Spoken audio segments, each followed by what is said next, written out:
ಹೋಯ್ತಲ್ಲೇ ಅದು ಸೋಲಿತಲ್ಲೇ ಒಂದು ಮಾತು ತಿಳಿಯೋಕ್ಕಾಗ್ತಾಯಿಲ್ಲ. ಆ ದಿಶೆಯಲ್ಲೇ ಮತ್ತೊಮ್ಮೆ ನಮ್ಮ ಎಚ್ ಎನ್ ನಾಗಮೋಹನ್ ದಾಸ್ ನ್ಯಾಯಮೂರ್ತಿಗಳು ಕೊಟ್ಟಿದ್ದಾರೆ ವರದಿಯನ್ನು. ಇನ್ನು ಮತ್ತೆ ತನಿಖೆ ಮಾಡಿರಿ, ಮತ್ತೊಮ್ಮೆ ತನಿಖೆ ಮಾಡಿರಿ, ನೋಡಿರಿ, ಅಲ್ಲಿ ಚರ್ಚೆ ಮಾಡಿರಿ ಏನದು ಅಂತೇಳಿ ನಮ್ಮ ಸರ್ಕಾರ ಕೊಟ್ಟದ.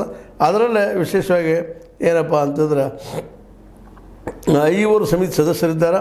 ನಿವೃತ್ತ ಮುಖ್ಯ ಇಂಜಿನಿಯರ್ಗಳಾದ ಶ್ರೀನಿವಾಸ್, KP ಶ್ರೀಕುಮಾರ್, ರಾಷ್ಟ್ರೀಯ ಹೆದ್ದಾರಿ ದಕ್ಷಿಣ ವಲಯ ಲೆಕ್ಕಾಧಿಕಾರಿ, ಮುಖ್ಯ ಇಂಜಿನಿಯರ್ ಲೋಕೇಶ್ V ಕುಖ್ಯಾನ್, ಲೋಕೋಪಯೋಗಿ ಇಲಾಖೆಯ ಸರ್ಕಾರದ ಉಪ ಕಾರ್ಯದರ್ಶಿ ಸಂಪರ್ಕ ಮತ್ತು ಕಟ್ಟಡ ಅಧೀಕ್ಷಕ ಇಂಜಿನಿಯರ್, ಸಂಪರ್ಕ ಮತ್ತು ಕಟ್ಟಡ ದಕ್ಷಿಣ, ಈ 5 ಸಮಿತಿಯ ಸದಸ್ಯರಾಗಿದ್ದಾರೆ.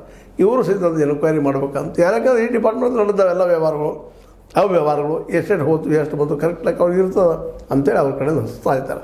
ಒಟ್ಟಿನಲ್ಲಿ ತನಿಖೆ ಮಾತ್ರ ನಡೆದದ. ಆದರೆ ಇದು ಇನ್ನು ಮುಂದಿನ 2.5 ವರ್ಷದೊಳಗೆ ಈ ತನಿಖೆ ಹೊರಗೆ ಬರ್ತದನ, ರಿಪೋರ್ಟ್ ಹೊರಗೆ ಬರ್ತದನ, ಇಲ್ಲ ಇಲೆಕ್ಷನ್ ಸಂದರ್ಭದಲ್ಲಿ ಇದನ್ನು ಹಾಕೋ ಸಲುವಾಗಿ ಕೂತಿದ್ದಾರೆ. ಇದನ್ನು ನಾವು ವಿಚಾರ ಮಾಡಬೇಕಾಗಿದೆ. ಯಾಕಂದ್ರೆ ಈ ರಾಜಕಾರಣಿಗಳಿಗೆ ಅಥವಾ ರಾಜಕೀಯ ಪಕ್ಷಗಳಿಗೆ ಎದುರಾಳಿಗಳನ್ನು ಇಲೆಕ್ಷನ್ ಸಂದರ್ಭದಲ್ಲಿ ಹಿಡ್ಕೋಬೇಕು ಅನ್ನುವಂಥದ್ದು ಇರ್ತದೆ ಯಾವಾಗಲೂ. ಮತ್ತು ಜನಕ್ಕೆ ಹೇಳೋದು ನಾವು ಹಿಡಿದು ನೋಡ್ರಪ್ಪ 8% ತಿಂದಾರಂತೇಳಿ ಅಂದರೆ ಇನ್ನಷ್ಟು ಎದುರಾಳಿಗಳನ್ನ ವೀಕ್ ಮಾಡೋದು ಒಂದು ತಂತ್ರ. ಅದಕ್ಕಾಗಿ ಇಟ್ಟಿದ್ದಾರ ಅನ್ನೋದು ಒಂದು ಸಂಶಯನೂ ಹೋದ.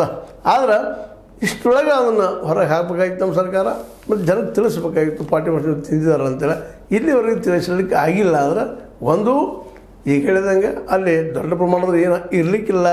ಆ 40% ಏನು ಹೇಳಿದ್ರು ಅವರು ಆರೋಪ ಮಾಡಿದರು, ಆ ಪ್ರಮಾಣದ ಇರಲಿಕ್ಕಿಲ್ಲ, ಕಡಿಮೆ ಇರಬೇಕು. ಒಂದು ಇಲ್ಲಪ್ಪ ಅಂದರೆ ಇಲೆಕ್ಷನ್ ಸಂದರ್ಭದಲ್ಲೇ ಹೊಡಿಬೇಕಿದೆ. ನಾನು ಗೆಲ್ಲುವ ತಂತ್ರನೂ ಇರ್ಬೋದು, ಏನಾದರೂ ಆಗಲಿ. ಒಟ್ಟು ಲಂಚ್ ಅಂತ ನಡೆದದ.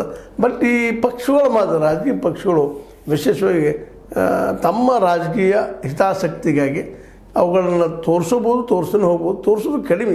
ಯಾಕಂದರೆ ಹಿಂದಿನ ನಾವು ಅದನ್ನು ತೆಗೆದ ಮಾಡ್ತಾ ಇರ್ತೀವಿ, ಸೇಮ್ ಧ್ವನಿಯಲ್ಲಿ ಹೋಗ್ತಾ ಇರ್ತೀವಿ. ಇಲ್ಲಿ ಭ್ರಷ್ಟತೆ ಇಲ್ಲದೆ ಏನು ವ್ಯವಹಾರಗಳು ನಡೆಯೋದಿಲ್ಲ. ವ್ಯವಹಾರಗಳು ಭ್ರಷ್ಟತೆ ಮೇಲೆ ಇರ್ತಾವೆ.